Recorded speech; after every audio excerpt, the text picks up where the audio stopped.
Hi, Thomas Hyman here, founder and CEO of Realty Partners with a quick Realtor Tip of the week. So what do you do when you have a transaction that went under contract and for whatever reason, the deal falls apart and the other agent, the other party on the transaction is not getting you a signed cancellation and release? So what do?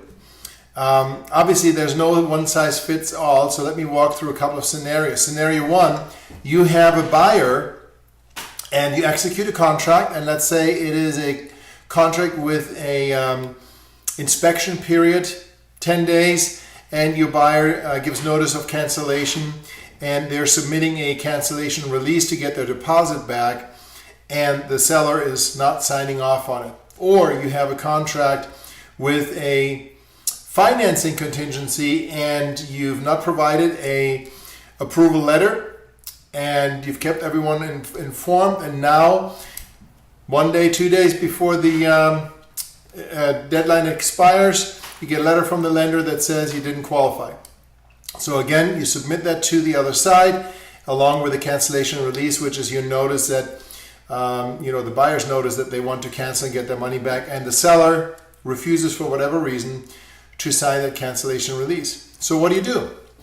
In a situation where you work with a buyer, it actually becomes a little bit tricky because most title companies, and nowadays 99% of escrow deposits, earnest money deposits, are being held by title companies or real estate attorneys.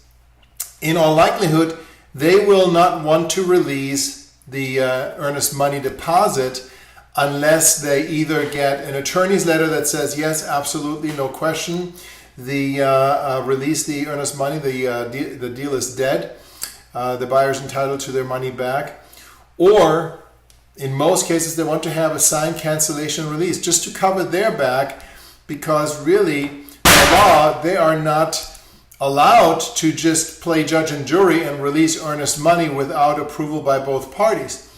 So if you have that situation, unfortunately, your buyer may have to take some legal action. The title company generally will file an interpleader if there are conflicting demands on the escrow deposit. If the seller says the buyer's been playing games, I want to keep the escrow deposit. The buyer says, no, I had the right to cancel and I want my escrow deposit back. It's a conflict. The title company is going to file an interpleader at some point, which means they're going to file a court case, turn over the money to the court, and then the court can decide what's going to happen. And so I would highly recommend in a situation like that you have the buyer hire a real estate attorney.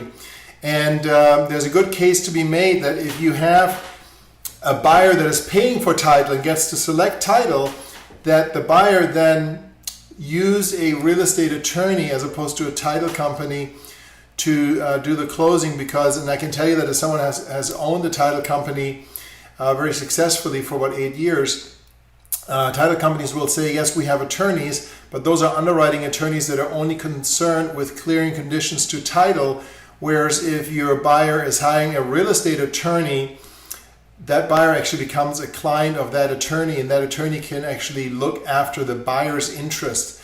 The title company's attorney, the underwriter's attorney, is only looking after one party's interest, and that is the underwriter that is insuring title.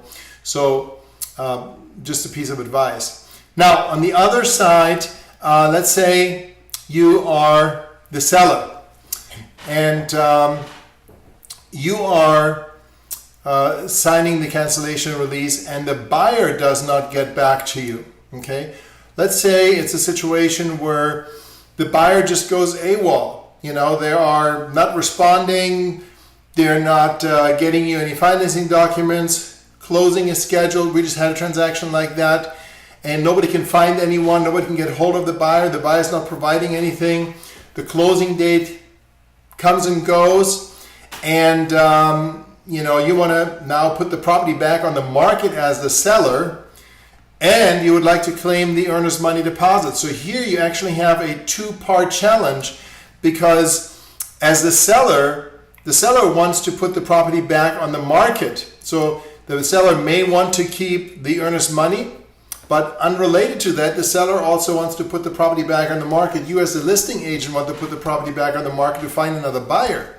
So it is not clear that the contract really is dead. There may still be some interest that the buyer may have in the property.